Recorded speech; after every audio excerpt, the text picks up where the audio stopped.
L'Afrique est le deuxième continent le plus grand et le plus peuplé du monde. C'est aussi l'épicentre des avancées scientifiques qui ont modifié la façon dont les chercheurs perçoivent l'histoire de l'humanité. Voici quelques découvertes africaines troublantes que personne ne peut expliquer. Numéro 15. La ville perdue d'Hérakléon. La ville a été découverte en 2001 par l'archéologue sous-marin français, Franck Godiot. La ville était située au large des côtes de l'Égypte, près de la ville d'Alexandrie. Hérakléon était autrefois une ville portuaire prospère, mais elle a été détruite par un tsunami au VIe siècle après Jésus-Christ.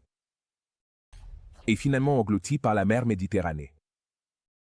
La ville est restée ensevelie sous le sable et la boue pendant des siècles, perdue en mer pendant environ 1200 ans et n'a été redécouverte que ces dernières années. À son apogée, Hérakléon était un important centre commercial et abritait une grande population. La ville était également un centre religieux et abritait de nombreux temples et sanctuaires. La découverte d'Hérakléon a été une grande trouvaille archéologique, car beaucoup de gens croyaient que cette ville n'était qu'une autre légende et un mythe transmis de génération en génération. Au contraire, en utilisant des technologies de pointe, les archéologues ont découvert, cartographié et excavé l'ancienne ville d'Hérakléon. La ville a produit une grande quantité d'artefacts, tels que des statues, des bijoux et des pièces de monnaie. La ville a également fourni des données précieuses sur l'histoire de l'ancienne Égypte. La découverte d'Hérakléon a été une grande attraction touristique et la ville est maintenant ouverte au public, permettant aux visiteurs d'explorer les ruines de l'ancienne cité. La ville est un souvenir des civilisations perdues du passé et est un endroit fascinant à visiter. Les archéologues ont trouvé une grande quantité d'artefacts dans la ville, tels que des statues, des pièces de monnaie et des céramiques. Ils ont également trouvé des vestiges de temples, de palais et d'autres bâtiments. Numéro 14. Australopithèque de Yerenita. Avez-vous entendu parler de Lucie? Si ce n'est pas le cas, Lucie est un ensemble de plusieurs centaines de fragments osseux conservés appelés AL288A1, parfois désignés sous le nom de Lucie ou d'Inkinesh, et représente environ 40% d'un hominidé femelle d'Australopithecus afarensis. Il a été découvert en 1974 par le paléoanthropologue Donald Johansson, du Musée d'histoire naturelle de Cleveland. Sur le site de Hadar, dans la vallée de l'Awash, dans le triangle de l'Afar, en Éthiopie. Le spécimen Lucie d'Australopithèque primitif date d'environ 3,2 millions d'années. C'est tout? À propos de Lucie, les chercheurs pensent maintenant avoir découvert ce qui est considéré comme le voisin de Lucie. Il est appelé le voisin de Lucie parce qu'il a été trouvé non loin de Lucie. La nouvelle espèce fossile d'hominidés, connue sous le nom d'Australopithecus de Eremida, a été découverte par une équipe scientifique internationale sous la direction du professeur Johannes Eila Salazi sur le site de Waransomila, dans la région centrale de l'Afar, en Éthiopie. La publication scientifique mondiale sur la découverte d'un fossile d'Australopithèque élève à un nouveau niveau le sujet de l'origine et de l'évolution des premiers hominidés en Afrique. Numéro 13. Microsbionnae. Les chercheurs ont découvert une nouvelle espèce de lémurien à Madagascar, le Microsbionnae, le plus petit primate du monde, ne pesant que 29 grammes. Le lémurien a été trouvé dans les forêts tropicales du nord de Madagascar et est décrit comme un animal à longue queue, grandes oreilles et pelage marron. La découverte de cette nouvelle espèce représente une contribution importante à la biodiversité de Madagascar, qui abrite une grande variété d'animaux uniques. Le Microsbionnae est une espèce de lémurien récemment découverte qui est le plus petit primate connu au monde. Il a été découvert en 2005 dans la forêt tropicale de Madagascar par une équipe de scientifiques dirigée par le Dr. Andrian Ratsabazafi, de l'université d'Eaton Andrian. Le lémurien porte le nom du Dr. Jonas Rakatoarizan, primatologue malgache, qui a contribué de manière significative à sa découverte. Le Microsbionnae est un petit primate nocturne avec une longue queue. Il a la taille d'une grande souris, avec une tête et un corps d'environ 5 cm et une queue d'environ 10. Le pelage du Microsbionnae est brun ou brun rougeâtre avec le ventre blanc. Les yeux sont grands et noirs, et les oreilles grandes et arrondies. Le Microsbionnae est un animal solitaire qui vit dans les arbres. Il est insectivore et son régime alimentaire se compose d'insectes, araignées et autres petits invertébrés. Le lémurien est actif la nuit et utilise sa longue queue pour maintenir l'équilibre lorsqu'il se déplace dans les arbres. Aussi beau et fascinant que soit cette découverte, le Microsbujonae est une espèce en danger critique d'extinction. Sa population a considérablement diminué en raison de la perte d'habitat et de la chasse. Numéro 12.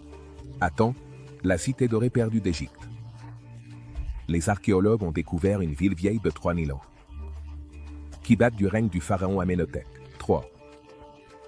Une équipe d'archéologues a découvert cette ville en Égypte, près de l'actuelle ville de Luxor. La ville, que l'on pense avoir été construite pendant la 18e dynastie d'Égypte, était autrefois une métropole prospère avec une population de plus de 20 000 personnes. On pense qu'elle était le plus grand établissement administratif et industriel de l'époque. La ville a été découverte en septembre 2020, lorsqu'une équipe d'archéologues cherchait le temple funéraire du roi Toutankhamon. Cependant, ils ont été surpris de trouver la ville à sa place. La découverte d'Athon est une trouvaille archéologique importante qui a fourni aux chercheurs de nouvelles connaissances sur l'histoire de l'ancienne Égypte. On pense que la ville abritait plusieurs bâtiments importants, tels que des temples, des palais et des ateliers. On pense également qu'elle était un important centre commercial. Les archéologues ont trouvé des objets précieux sur le site, tels que des céramiques colorées, des bijoux et des briques avec les sceaux d'Amenhotep III. Ils sont encore en train de fouiller le site et espèrent découvrir encore plus de trésors à l'avenir. La découverte d'Athon suscitera un grand intérêt parmi les archéologues et les historiens. C'est un rappel de la riche histoire de l'ancienne Égypte, en plus de nous fournir de nouvelles connaissances sur la vie des personnes qui y ont vécu. Numéro 11. Le sommet du mont Léco. En 2018, un homme a fait une découverte lorsqu'il a trouvé une forêt tropicale sur Google Maps. Cet homme est le docteur Julian Bay. Sous la direction du docteur Julian Bay, un groupe de 28 explorateurs s'est embarqué dans une longue randonnée vers une forêt vierge au Mozambique qu'il avait trouvée sur Google Maps. Il avait besoin de professionnels à la hauteur de la tâche, donc ce n'était pas une équipe ordinaire. Il a fallu 2 ans pour réunir l'équipe de 28 biologistes, logisticiens, experts en plantes et chercheurs que le docteur Bay avait besoin pour sa première mission. Bay avait besoin pour sa mission inaugurale. Le docteur Wilcox et son équipe ont dû escalader une falaise de 125 mètres car ils avaient besoin d'accéder à cette forêt tropicale, extrêmement inhabituelle. Il était sûr qu'il n'y avait pas une seule forêt tropicale qui n'avait pas été perturbée par l'homme.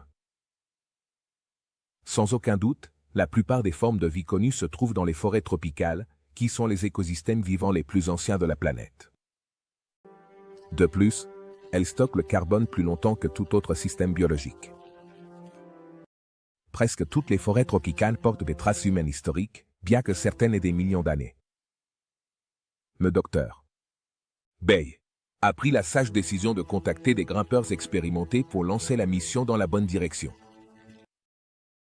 Pour rendre leur mission réalisable, les grimpeurs professionnels Mike Roger et Jules Lines sont considérés comme les meilleurs du Royaume-Uni. Les grimpeurs vont soigneusement démontrer comment monter et descendre sans perdre un membre, tout en grimpant prudemment sur la paroi rocheuse située au-dessus du camp de base des scientifiques, attachant 2 cordes de haut en bas.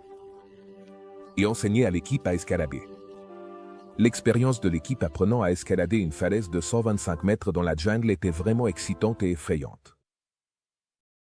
Le docteur Wilcox et son collègue Doug ont voyagé pendant 2 jours pour atteindre le lit rocheux de la jungle et étudier les couches du sol comme s'il s'agissait d'un livre d'histoire, car ils savaient que le docteur Bay avait fait une découverte précieuse et intacte. Ils ont pu en apprendre sur chaque incendie de forêt qui s'est produit et chaque plante qui a fleuri là-bas. De plus, il y avait d'innombrables excréments de chenilles partout. Leurs excréments tombaient comme une pluie sèche et douce. Numéro 10. Tétonatomètre d'Angola. Les chercheurs ont découvert une nouvelle espèce de dinosaure géant en Angola appelé Angola tétonatomaster. Le dinosaure a vécu il y a environ 90 millions d'années et mesurait environ 15 mètres de long. Et pesait environ 15 tonnes. Il était herbivore et avait un long cou et une longue queue. La découverte de l'Angola tétonatomaster est significative car c'est la première nouvelle espèce de dinosaure découverte en Angola depuis plus de 50 ans. C'est aussi le plus grand dinosaure jamais trouvé en Angola. La découverte de l'Angola Tethonatomaster apporte de nouvelles connaissances sur la diversité des dinosaures qui ont vécu en Afrique pendant le Mésozoïque. L'Angola Tethonatomaster était herbivore et son long cou et sa langue queue l'aidaient à atteindre les cimes des arbres pour se nourrir. C'était un animal au mouvement lent et ses puissantes pattes l'aidaient à parcourir de longues distances à la recherche de nourriture. L'Angola téton appartenait à la famille des Titanosauridés, qui inclut certains des plus grands dinosaures jamais connus. D'autres membres de la famille des Titanosauridés sont l'Argentinosaurus, le Patagoton, et le Dreadnoughtus. L'Angola titan a été découvert en 2004 par une équipe de paléontologues de l'Université de Lisbonne. Les fossiles ont été trouvés dans la localité angolaise de Namibie. Le nom Angola titan signifie titan d'Angola. Et Adamasté signifie inconquérable. L'Angola téton est le premier dinosaure géant découvert en Angola. C'est une découverte importante car elle apporte de nouvelles informations sur les dinosaures qui vivaient en Afrique pendant le Crétacé. Numéro 9. La Gauchada indique qu'il y avait autrefois une masse d'eau considérable sous le vaste désert du Sahara. Cette découverte a fait progresser notre compréhension des paysages préhistoriques de la planète. Et n'est rien de moins qu'une merveille géologique. Ted Maxwell, géologue du Musée national de l'air et de l'espace, et son groupe ont mené la recherche. Les géologues ont pu produire une image étonnamment claire de l'ancien lac, vieux de plus de 250 000 ans, en combinant des images de sédiments transportés par le vent et de sédiments formés par l'eau avec le substrat rocheux visible par radar sous le sable du désert. Le plus surprenant est la taille réelle du lac à son apogée. Il était plus grand que de nombreuses nations contemporaines. Avec une superficie de plus de 42 000 carrés, l'ancien lac se trouvait à une altitude de 2500 mètres au-dessus du niveau de la mer, et un autre plus petit, qui couvrait 19 000 milles carrés, se trouvait à une altitude d'environ 2500 mètres au-dessus du niveau de la mer. La mer avait une hauteur d'environ 600 mètres. En comparaison, le plus petit lac avait la taille d'un pays aussi petit que le Costa Rica. Il est surprenant qu'un lac africain qui s'est asséché soit lié à l'avenir de tout un continent. Le lac Tchad, qui autrefois avait une superficie de 140 000 carrés, s'est considérablement réduit en raison de l'exploitation humaine comme source d'eau douce. Numéro 8. Ancien site d'impact d'un météorite. Une équipe de chercheurs de l'université de Witwatersrand, en Afrique du Sud, a découvert au Botswana un site d'impact de météorite vieux de 2 milliards d'années. Le cratère, d'environ 160 km de diamètre, est l'un des plus grands et anciens de la Terre. Les chercheurs pensent qu'un impact s'est produit pendant l'ère protérozoïque, une époque où la Terre était encore très jeune. L'impact aurait provoqué une explosion massive, projetant dans l'atmosphère d'énormes quantités de débris. Ces débris seraient retombés sur la Terre, causant une destruction généralisée. L'impact aurait également eu un impact significatif sur le climat de la Terre. La poussière et les débris projetés dans l'atmosphère auraient bloqué le Soleil, provoquant un refroidissement global. Ce refroidissement aurait eu un impact dévastateur sur la vie sur Terre, tuant de nombreuses plantes et animaux. La découverte de ce cratère d'impact est importante car elle apporte de nouvelles données sur l'histoire de la Terre. Elle démontre que la Terre a été bombardée par des météorites pendant des milliards d'années et que ces impacts ont eu un impact significatif sur l'évolution de la vie sur Terre. Les chercheurs espèrent qu'une étude plus approfondie du cratère les aidera à en savoir plus sur son impact sur le climat et l'environnement de la Terre. Ils espèrent également que cela les aidera à mieux comprendre l'histoire des impacts de météorites sur la Terre. La découverte de ce cratère d'impact est un rappel du pouvoir de la nature et des dangers auxquels nous faisons face depuis l'espace, ainsi qu'un rappel de l'importance d'étudier le passé de la Terre pour mieux comprendre son avenir. Numéro 7. Outils les plus anciens de l'âge de pierre. L'ancienne industrie d'outils en pierre d'Owen est la plus ancienne connue. Ces artefacts datant de 2,5 millions d'années représentent un tournant important dans l'évolution humaine, car ils sont les exemples les plus anciens de comportements culturels. Les outils d'Oldowon ont été créés par l'Homo habilis, un ancêtre de l'Homo sapiens. Les artefacts d'Oldowan ont été découverts pour la première fois dans la gorge d'Olduvai, en Tanzanie, et ont depuis été trouvés dans plusieurs endroits d'Afrique de l'Est, centrale et méridionale. Le plus ancien d'entre eux est un site de Gona, en Éthiopie. Les choppers sont un exemple de technologie archaïque, et les noyaux de pierre étaient utilisés pour fabriquer des choppers, qui ont un bord tranchant créé par l'enlèvement d'éclats d'une partie de la surface. Les scientifiques ont découvert cette nouvelle preuve que nos ancêtres utilisaient certaines des plus anciennes outils en pierre jamais découvertes pour dépecer des hippopotames et broyer du matériel végétal. Cette découverte fournit les premiers exemples de l'ancien ensemble d'outils, une invention cruciale de l'âge de pierre, ainsi que les premières preuves de la consommation exceptionnellement massive d'animaux par les hominidés. Il y a environ 2,9 millions d'années, les outils étaient utilisés au Kenya, près des rives du lac Victoria. Un couple de molaires énormes d'un parent évolutif de l'espèce humaine a également été découvert lors des fouilles sur le site connu sous le nom de Nyalyanga, situé sur la péninsule de Homa, à l'ouest du Kenya. Numéro 6. Art rupestre mystérieux. Gilf Kabir, un plateau de grès proche des frontières de l'Égypte, de la Libye et du Soudan, abrite un art rupestre mystérieux. La zone est l'une des plus chaudes et sèches de la Terre, avec des températures atteignant les 100 degrés Fahrenheit et peu ou pas de précipitations, malgré les conditions difficiles. Gilf Kabir. C'est un site archéologique populaire pour sa collection de peintures rupestres préhistoriques. L'une des plus intrigantes est la grotte des bêtes, couverte de centaines d'empreintes humaines et d'illustrations d'animaux comme des girafes, des éléphants, des gazelles et des autruches. Les peintures rupestres se distinguent par leur thème terrifiant, représentant souvent des animaux avanant ou recrachant des êtres humains. Les chercheurs sont également déconcertés par les pochoirs de mains adultes près des illustrations de bêtes, ainsi que par les mains plus petites qui ne correspondent pas aux empreintes digitales humaines. Certains croient que les petites empreintes de mains ont été faites par des extraterrestres, tandis que d'autres pensent qu'elles ont été faites par des lézards. Le mystère de l'art rupestre reste non résolu. Numéro 5. Perte. 16. 2.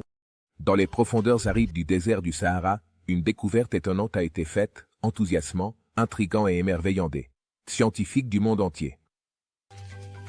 Il s'agit d'un fragment d'un astéroïde embryonnaire qui existait même avant la naissance de la Terre, connu sous le nom de RCH2. Ce météorite ancien offre un aperçu de la formation planétaire durant les premiers jours du système solaire. Cette roche volcanique spatiale ne ressemble à rien de ce qui a été vu auparavant. Et c'est la lave la plus ancienne connue pour être tombée sur Terre. Pesant environ 18 kg, les pierres contiennent des cristaux impressionnants qui ont fait saliver d'expectative les scientifiques. Selon une étude publiée dans les Proceedings of the National Academy of Sciences, cette capsule temporelle de l'enfance du système solaire est extrêmement précieuse, et les scientifiques sont ravis de l'opportunité de l'examiner. Le météorite qui a été découvert en mai 2020 dans la mer Égée, chez Dion en Algérie, est décomposé, pour ne pas dire autre chose, mais il contient encore des informations précieuses sur son protoplanète d'origine. L'analyse des éléments de la roche, comme le magnésium et l'aluminium, a révélé qu'elle a cristallisé il y a environ 4,5 milliards d'années, ce qui en fait le morceau de croûte le plus ancien connu. Mais il y a encore plus. La composition inhabituelle du météorite est si intéressante qu'elle contient 58% de dioxyde de silicium. Ce qui signifie que son corps d'origine avait une croûte faite de roches andésitiques. Ce type de roche est distinct de la roche basaltique plus commune que l'on trouve dans les régions volcaniques de la Terre. Numéro 4. Xingopana, Tsongansi. Une nouvelle espèce de dinosaure sauropode géant à long cou a été découverte en Tanzanie. Le dinosaure, appelé Xingopana tsongansi, a vécu il y a entre 70 et 100 millions d'années et était étroitement lié aux titanosauridés d'Amérique du Sud. Les fossiles ont été découverts dans la région de Songo du Grand Rift, dans le sud-ouest de la Tanzanie, et excavés par des scientifiques affiliés au projet du bassin du Rift de Rukua, et l'étude a été publiée dans la revue Journal of Vertebrate Paleontology. Xingopana était un dinosaure de grande taille qui, selon les estimations, mesurait jusqu'à 15 mètres de long et pesait jusqu'à 20 tonnes. Il avait un long cou, une petite tête et une longue queue. Ses dents étaient petites et en forme de pince, ce qui suggère qu'il était herbivore. La découverte de Shingopana est importante car elle apporte de nouvelles preuves de la diversité des dinosaures qui vivaient en Afrique pendant le Mésozoïque. Elle suggère également qu'il y avait plus d'interactions entre les dinosaures africains et sud-américains qu'on ne le pensait. L'auteur principal de l'étude, Eric Gorsk, a déclaré que la découverte de Shingopana était une contribution importante à notre compréhension des dinosaures qui vivaient en Afrique et que la découverte de cette nouvelle espèce fournirait de nouvelles connaissances sur les relations évolutives entre les titanosauridés d'Afrique et d'Amérique du Sud. Numéro 3. Homo naledi. Une découverte surprenante sur un hominidé primitif suggère qu'un cerveau plus grand ne signifie pas nécessairement un intellect supérieur. Après tout, malgré le fait d'avoir des mains et des pieds qui ressemblaient à ceux des humains modernes, l'Homo naledi, un hominidé découvert dans le système de grotte Rising Star dans le berceau de l'humanité en Afrique en 2013, avait un cerveau qui n'était qu'un tiers de la taille de celui d'un humain moderne. Un trait que les experts avaient précédemment attribué à un signe d'intelligence inférieure par rapport à ses parents Homo sapiens. L'Homo naledi est un type éteint d'humain préhistorique datant du Pléistocène moyen, c'est-à-dire il y a environ 300 000 ans. Au moins 15 individus distincts sont représentés par les 1500 spécimens de la découverte initiale. En plus des correspondances et similitudes avec l'Homo contemporain, il présente certains traits avec l'Australopithèque ancien et l'Homo primitif. Les fossiles d'hominidés ont été découverts par les spéléologues Rick Hunter et Stephen Tucker le 13 septembre 2013, alors qu'ils exploraient le système de grotte Rising Star dans le berceau de l'humanité en Afrique du Sud. Ils sont retournés dans la chambre le 24 septembre 2013 et ont pris des photographies qu'ils ont remises aux paléoanthropologues sud-africains Lee Roger Berger et Pedro Boshoff. Le 1er octobre.